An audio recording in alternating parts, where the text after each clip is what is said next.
So guys, hello, here we are at the cooking class and today we're gonna make some Turkish traditional food and yeah, then we're gonna eat it. It's very exciting, so now I'm stepping in. And this is the kitchen, so this is our menu.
Let's have a look.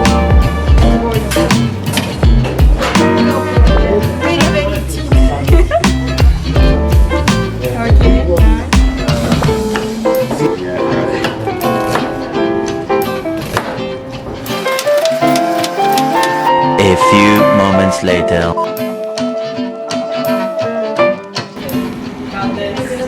Very hard massage. Very hard squeeze, please. Squeeze.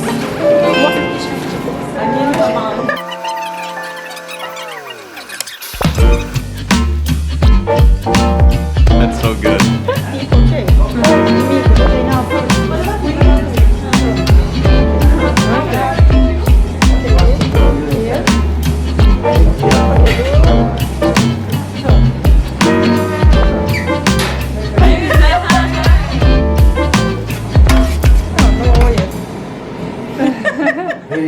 Oh, great!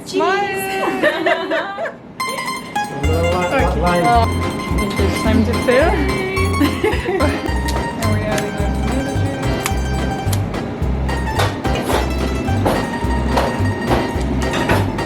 45 minutes. Okay, 40-45. Let's go. Guys, it's time for the dessert. Oh, that's nice. Okay, now open.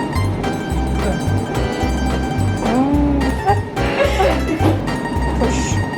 Okay, now. Very young. Be careful, please. There is 40-45 minutes. Okay, everything same. 40-45. Are you ready? Good. Very gentle, 40 minutes. Şerefe. Şerefe. Where is the olive oil? Okay.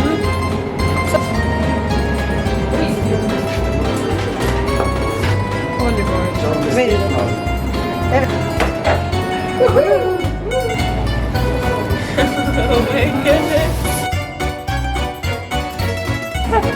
So funny. Corner, right, left, right, no problem. Now squeeze. Okay, now very tight. Wow. Very tight. Not Birazcık. yeah. We do everything very quick. Tamam, biraz daha.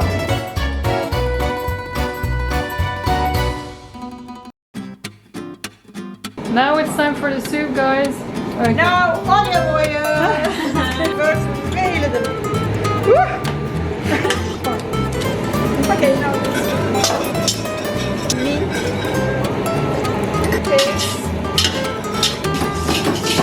Now zucchini pancake. Okay. Oh my goodness. Okay, finished.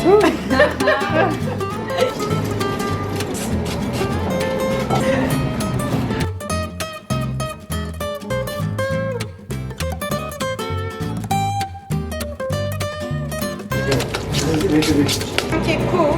Later everybody taste. Salt or spice.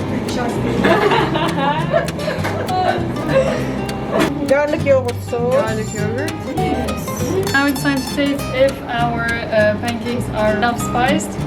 Cheers! Boiled is ready. But it needs to be cold.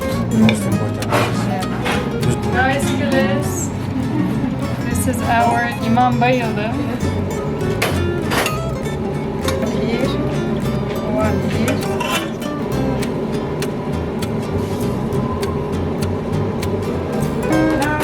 Ready. Wow!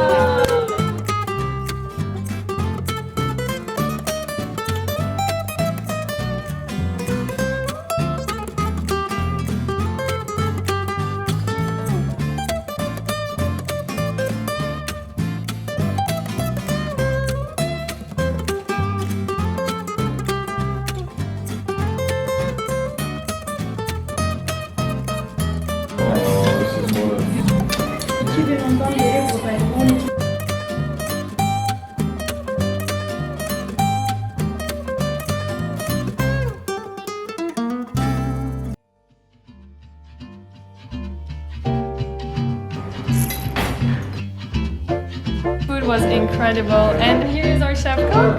Nazlı. Fun. I burn everything in the kitchen, and this was my favorite thing that I've done this summer. Even if you're not good at cooking, you should come. She's good at cooking. She will help you. And I feel good about myself now. Yeah, if you don't like cooking, you're definitely gonna like it after you come here. So yeah, just give it a try.